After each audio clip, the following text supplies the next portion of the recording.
Hello, computer science first year. Last we have completed the resistivity, resistance, all that in a DC circuit. And today we are going to be discuss and covering the next very important topic, that is a effect of heat and temperature on resistance. It means if the material is going to be heated, yeah, or we can say our device is going to be heated, yeah, you can say your component like resistor. Basically we are talking about the resistor is a very important and a crucial component in any DC circuit. So we are seeing the effect of heat and the temperature on the resistor. So basically we are going to be discuss the effect of heat and temperature on the resistor, कि how your resistance uh, uh, is changed. So this effect can be understand by uh, can be described as like not every component, not every material shows the exhibit the same nature. कहने का मतलब ये है बच्चों कि जो आपका आपका हीटअप होगा, आपका मटेरियल है, ठीक है, रजिस्टर भी तो आपका किसी मटेरियल का ही बन रहा है। तो जिस मटेरियल का वो बन रहा है, ये मटेरियल की प्रॉपर्टी, तो जिस मटेरियल का आपका रजिस्टर बन रहा है वो मटेरियल, तो मैं यहाँ पे बेसिकली किसकी बात कर रही हूँ, मैं प्रॉपर्टी की बात तो कर रही हूँ रजिस्टर की, रेजिस्टेंस की, कि रेजिस्टेंस आपकी जो है that is going to be increases और decreases, that is dependent on the material, right. तो रेजिस्टेंस आपकी डिक्रीज करेगी और इंक्रीज करेगी, it is totally dependent on the material. So material में भी हम कैसे डिस्क्राइब करेंगे, लाइक जैसे हमारे पास दो ही चीज़ें हैं, एक तो कंडक्टर है, एक नॉन कंडक्टर है। मतलब एक तो हमारा सेमी कंडक्टर्स के बारे में मैं भी यहाँ बात नहीं कर रही, क्योंकि मैं डीसी सर्किट्स की बात यहाँ पे जो कर रही हूँ, तो मैं उसमें अभी फिलहाल बेसिकली क्या ले रही हूँ, कंडक्टर और इंसुलेटर, ठीक है। So both of these material, these conductor and insulator behave differently when your material get heated and your temperature rising, ठीक है। आपका चाहे तो आपका कंडक्टर हो, कंडक्टर को लिए भी मैंने आपको बताया है और इंसुलेटर को भी आपको समझाया है मैंने, ठीक है। कंडक्टर क्या होता है, इंसुलेटर क्या होता है। अब कंडक्टर्स में हमें ये पता है कि आपके number of free electrons are very much, ठीक है, इसलिए हम कहते हैं कंडक्टिविटी बहुत ज़्यादा होती है और रेजिस्टिविटी क्या होती है, बहुत ज़्यादा कम होती है, ठीक है। Conductivity are very much, very high, but the where the conductivity and the relation is this, conductivity and the resistivity are the inversely proportional. If the conductivity will be the more and the resistivity will be the very low, ठीक है। So in this we can say because we know that the conductor is a very good conductor of the electricity, that means more number of electrons will move from the valence band to the conduction band. What I already taught you in the class, that is valence band and this is your conduction band, right. As you will apply the energy or source in any one form, in a AC source or DC source, any one, then your electron will jump because of the high energy they will attain from valence band to the conduction band. And after the 10 to power minus 8 second, that is the time to stay in their uh, unstable state, and it will be get back in their stable state, that is a valence band. And when this electron will come back to their unstable state to stable state, then this electron will produce the heat, and this heat is known as a photon, and this will be considered as a energy packet, and this is a current. So we very well knows that conductor has a more number of free electrons and valence band and conduction band are overlap over here. So this is your valence band and this is your conduction band, and valence band and conduction band have overlapped. So because of this overlap, if you apply the little mole energy, then this electron will attain the high energy and will jump to the unstable state, that means conduction band. And how many electrons, how much electrons will move from valence band to the conduction band, and when it will be returned back to their valence band, then more electron will release the high energy, and that means current will be the very high. So conductivity will be the very much high and the resistivity are very much low. ठीक है, just because of this formula. जहाँ पे भी conductivity will be the, conductivity आपकी ज़्यादा होगी तो resistivity आपकी क्या हो जाएगी, कम हो जाएगी. रेजिस्टिविटी का मतलब है to stop to the current of flow, current के फ्लो को रोकता है. और कंडक्टिविटी क्या है, इलेक्ट्रॉन के फ्लो को पास होने देता है. तो जितना ज़्यादा पास हो रहा है तो मतलब रोकने दे ही नहीं रहा है, तो रेजिस्टिविटी आपकी क्या हो जाएगी, जीरो हो जाएगी कंडक्टर्स में. और इंसुलेटर्स में हम क्या करते हैं, इंसुलेटर्स में दिस इज लेसर नंबर और यू कैन से होते ही नहीं है, ना के बराबर तो नहीं हम कहेंगे कि इक्का दुक्का तो आपके जाएंगे. Laser number of free electrons, that means resistivity would be high. resistivity would be the high. It will be the reciprocal of the conductor, vice versa of the conductor. So this can be understood by this formula again. By this, it would be the high, then it would be the low. That means resistivity would be the high and conductivity would be the low. Conductivity would be the low. So in this, with the help of the energy band diagram, the valence band and your conduction band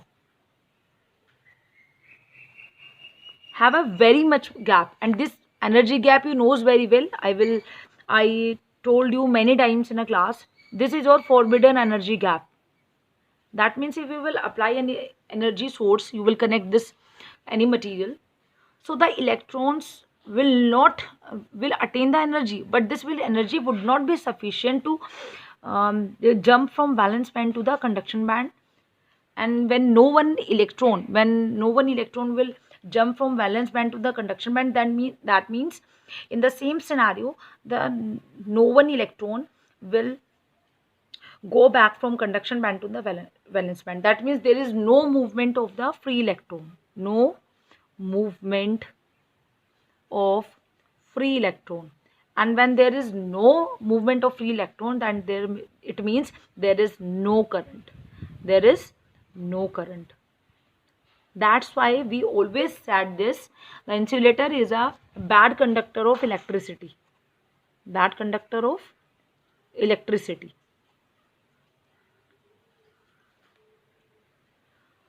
So this was the scenario of the resistivity and conductivity relationship for the conductor and insulator.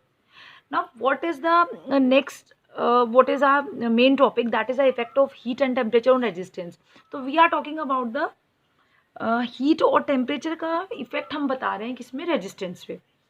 तो आपको यहाँ से in short समझ आ रहा है बच्चों कि जो आपका कंडक्टर है उसका रेजिस्टेंस क्या है, कंडक्टर का जो रेजिस्टेंस है, ठीक है, रेजिस्टेंस है वो क्या है आपका, बहुत कम है. लेकिन अगर आप किसके लिए देखो, if you see for the insulator, then this resistance would be very high. ठीक है, मैंने आपको ये इसीलिए समझाया है ताकि आपको समझ आ जाए. सो आई होप कि अब इंग्लिश मीडियम और हिंदी मीडियम वालों को समझने में, क्योंकि बेसिक आपको उसमें इंग्लिश में मैंने हिंदी में दोनों में समझा दिया, तो अब मैं इसको फटाफट ट्रांसलेट कर आगे इसको कैरी ऑन कर रही हूँ आपके टॉपिक को. दैट इज़ कि अब हम रेजिस्टेंस का इफेक्ट देख रहे हैं. तो अब आप भी देखिएगा कि जब कंडक्टर क्या करेगा.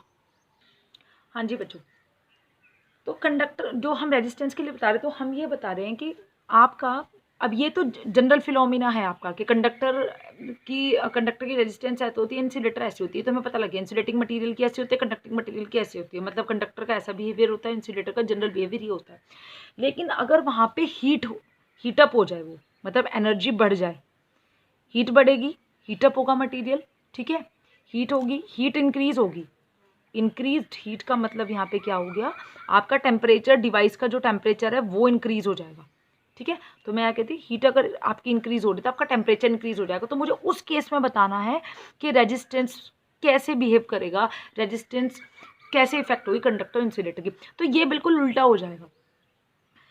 जब आपका जब आपका हीटअप होगा, जब आपके बहुत ज़्यादा मूवमेंट होगी, आपकी हीट इंक्रीज होगी, then your temperature would be the increase. जो टेम्परेचर अगर आपका इंक्रीज करता है तो उस केस में योर कंडक्टर की जो कंडक्टर की जो रेजिस्टिविटी है, दैट मीन रेजिस्टेंस जो है, दैट वुड बी इंक्रीजेस। आपकी जो कंडक्टर की जो रेजिस्टेंस है या रेजिस्टिविटी है, R equal to rho L upon A, I told you the formula, L upon A are the constant and R is directly proportional to the rho. तो you can say anything. तो जैसे ही आपका resistance, आपका temperature, heat increase हो रही है, आपका temperature increase होगा, सो आपका जो कंडक्टर की जो रेजिस्टिविटी है वो क्या हो जाएगी, इंक्रीज हो जाएगी। जबकि नॉर्मली हमारे जो कंडक्टर की जो रेजिस्टेंस है, रेजिस्टिविटी है, वो डिक्रीज होती है। लेकिन जैसे जैसे आपका हीटअप होगा, आपके डिवाइस का टेम्परेचर बढ़ेगा या मटेरियल का टेम्परेचर बढ़ेगा, तो उस केस में आपका कंडक्टर की जो रेजिस्टिविटी है वो आपकी क्या हो जाएगी, बढ़ जाएगी। मतलब उस केस में आपकी जो कंडक्टिविटी है वो कम हो जाएगी। और अगर मैं बात करूं आपके किसके लिए, इंसुलेटर के लिए, तो इंसुलेटर के केस में क्या होगा, इंसुलेटर के केस में इट वुड बी डिक्रीजेस। वहाँ पे जो आपकी रेजिस्टिविटी है, आपको पता है नॉर्मली जो रेजिस्टिविटी होती है इंसुलेटर की, मैंने बताई, बहुत ज़्यादा बढ़ जाती है। लेकिन इस केस में इंसुलेटर की जो रेजिस्टिविटी है वो घटेगी जब आपका टेम्परेचर बढ़ेगा। ये कहानी जो मैं बता रही है नॉर्मल है, नॉर्मल फिनोमिना है। And this is we are taking the another concept where you are increasing the heat with that the temperature is going to be increases, ठीक है, टेम्परेचर इज योर राइजिंग, ठीक है। तो उस case में conductor का जो बिहेवियर है रेजिस्टेंस के टर्म्स में वो क्या हो जाएगा, उल्टा हो जाएगा। तो अब ऐसा हो क्यों रहा है, हम उसको छोटा सा जल्दी से समझ लेते हैं। तो हम इसको ऐसे कह सकते हैं, देखिए बच्चे, आपका कोई भी मतलब लाइक मटेरियल है, कोई भी आपका कंडक्टर हो गया, इंसुलेटर हो गया, जैसे कोई भी मटेरियल आप कुछ भी मान लीजिए, तो आप उसमें क्या करिए, आपने कहा आप हीट बढ़ा रहे हैं, हीटअप कर रहे हैं, तो यानी आप क्या कह रहे हैं कि उसको हीटअप हुआ। तो हमने क्या कहा कि हीटअप होने से कंडक्टर में, सबसे पहले मैं आपको कंडक्टर में समझा रही हूँ, कंडक्टर में आपके नंबर ऑफ फ्री इलेक्ट्रॉन्स बहुत ज़्यादा थे, ठीक है। अब नंबर जो फ्री इलेक्ट्रॉन्स हैं, ये आपका कोई एनर्जी सोर्स हो गया, डीसी सर्किट समझ लीजिए आप, ये तो प्लस हो गया आपका, ये तो आपका प्लस हो गया, and that is your minus.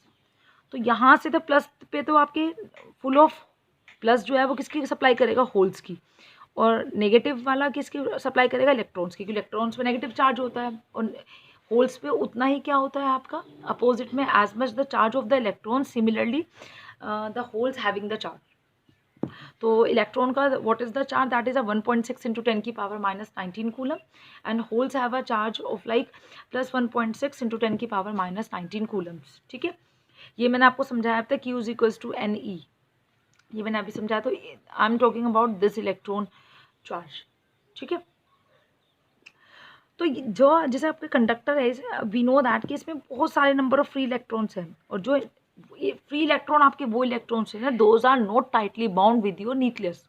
आपका जो मटेरियल है, उस मटेरियल में आपके जो लूजली बाउंड है, मतलब जिनका क्या है, आउटर मोस्ट ऑर्बिट कंप्लीट नहीं है, सिर्फ वो इलेक्ट्रॉन आपके मूव कर सकते हैं, जो आपके पहले से 2, 8, 18 कुछ भी है आपका, ठीक है। जैसे एल्यूमिनियम है, I am just talking about the aluminium. तो एल्यूमिनियम क्या है आपका, एल्यूमिनियम 13 होता है।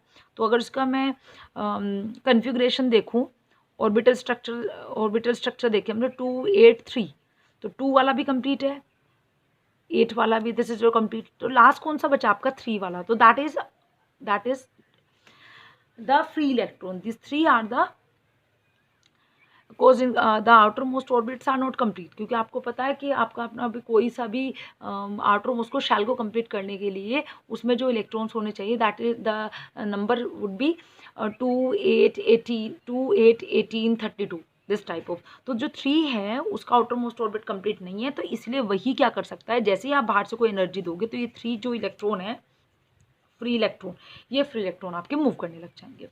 तो जैसे मैंने ये मूव कैसे करेंगे, जैसे आप कहीं से एनर्जी दोगे, तो एनर्जी कहाँ से दोगे, ऑब्वियसली मैं डीसी सर्किट की बात कर रही हूँ, तो मैं डीसी सर्किट के बारे में बात करूँ तो डीसी सर्किट क्या आपके सिंपल बैटरी जैसे होती है, ठीक है। तो आपने इस बैटरी को कनेक्ट किया, बैटरी का जो पॉजिटिव टर्मिनल है that is supply of the holes and the negative terminal would supply the electrons. तो अभी जो होल्स है ये तो पॉजिटिव चार्ज वाला है, और इलेक्ट्रॉन क्या करेगा, तो जो कंडक्टर में फ्री इलेक्ट्रॉन है वो इलेक्ट्रॉन जो है, इस इलेक्ट्रॉन जो टर्मिनल के इलेक्ट्रॉन्स है उनसे क्या करेंगे, रिपेल करेंगे, एक दूसरे को धक्का देंगे, क्योंकि सेम वाला अट्रैक्ट नहीं करेगा, ठीक है, अपोजिट वाला अट्रैक्ट करता है, ठीक है। और जो आपके जो फ्री इलेक्ट्रॉन वाले जो टर्मिनल के पॉजिटिव टर्मिनल्स है उसकी तरफ अट्रैक्ट होगा। तो उस केस में क्या होगा कि कुछ ही इलेक्ट्रॉन जो होंगे आपके क्या करेंगे, आपके जो आपको पता है कि पहले से हमारे कंडक्टर में लार्ज नंबर ऑफ क्या है आपके इलेक्ट्रॉन्स हैं, फ्री इलेक्ट्रॉन्स है। अब क्या होंगे कि ये इलेक्ट्रॉन क्या करेंगे, धीरे धीरे इधर उधर वाइब्रेट होंगे, कुछ तो पॉजिटिव की तरफ भाग रहे हैं, ठीक है, कुछ इसको धक्का दे रहे हैं। तो वहाँ पे नंबर ऑफ इलेक्ट्रॉन्स जो हैं वो क्या करेंगे, सारे हाई हीट होने की वजह से यहाँ सप्लाई आप दोगे तो इधर उधर भागना शुरू कर देंगे।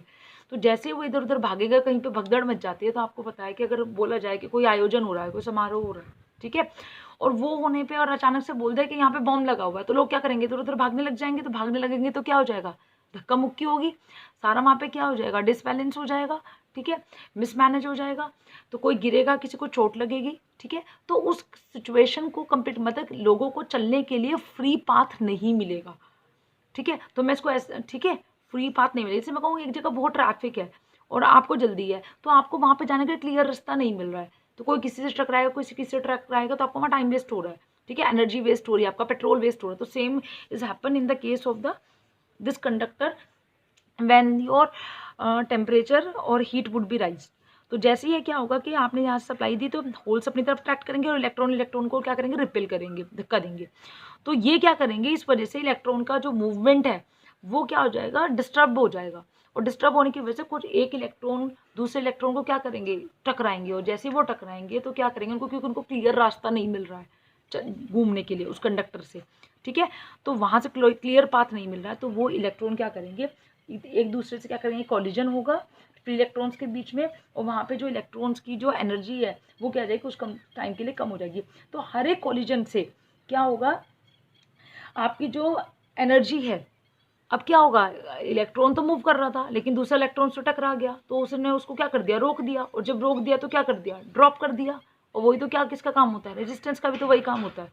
रेजिस्टेंस क्या है कि इलेक्ट्रॉन को ना जाने देना।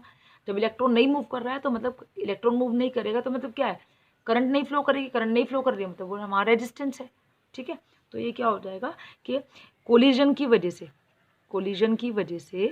इलेक्ट्रॉन के कोलिजन्स की वजह से हर बार आपकी क्या हो जाएगा, आपका जो इलेक्ट्रॉन है it would not carry forward, वो आगे नहीं जा पाएगा, किसमें, क्लोज पाथ, क्योंकि अपने पाथ कंप्लीट करना होता है। आपको हमेशा पता है ऐसे करंट दिखाई देता है कि प्लस से माइनस की तरफ पूरा का पूरा, तो वो वहाँ तक पहुँच ही नहीं, अपने पाथ को कंप्लीट ही नहीं कर पाएगा। तो जब कंप्लीट नहीं कर पाएगा क्योंकि कोलिजन्स की वजह से, तो वहाँ पे क्या हो जाएगा आपका, यानी हम ये कहेंगे कि जब आप वहाँ पे हीटअप करते चले जाओ, उसकी एनर्जी बढ़ाते चले जाओगे, तो वहाँ टेम्परेचर बढ़ जाएगा, और उससे क्या होगा, इलेक्ट्रॉन के बीच में क्या हो जाएगा, टकराव होगा, कोलिजन होगा, उससे इलेक्ट्रॉन जो है वो आगे मूव नहीं कर पाएगा क्योंकि उसकी एनर्जी वहीं लॉस हो जाएगी, और ऐसा करने पर क्या हो जाएगा, वहाँ पे करंट क्या हो जाएगी, आपके ड्रॉप हो जाएगी, यानी आपकी जो रेजिस्टेंस है वहाँ पे इंक्रीज हो जाएगी। समझ आई मेरी बात, रेजिस्टेंस आपकी इंक्रीज हो जाएगी, करंट आपकी क्या जो डिक्रीज हो जाएगी, तो रेजिस्टेंस आपकी इंक्रीज हो जाएगी। तो ये तो फंडा हुआ आपका कंडक्टर का, ठीक है। जल्दी से समझ लेते हैं हम इंसुलेटर का। इंसुलेटर में क्या है, हमें पहले से ही पता है, देखो हमें पता है कि जो हमारा इंसुलेटर है उसमें फ्री इलेक्ट्रॉन्स तो होते नहीं है, ठीक है, इक्का दुक्का रहेंगे। यानी फ्री इलेक्ट्रॉन्स ना होने का मतलब क्या है कि जो भी आप मटेरियल ले रहे हो, उस मटेरियल का आउटर मोस्ट ऑर्बिट सबका कंप्लीट है। जैसे यहाँ पे एल्यूमिनियम के लिए मैं बता रही थी, तो ये क्या है, यहाँ पे कंप्लीट नहीं था, तो हम जो भी मटेरियल यहाँ पे ले रहे हैं तो हम ये मान रहे हैं कि उसका जो आउटर मोस्ट ऑर्बिट है वो सारा कंप्लीट है।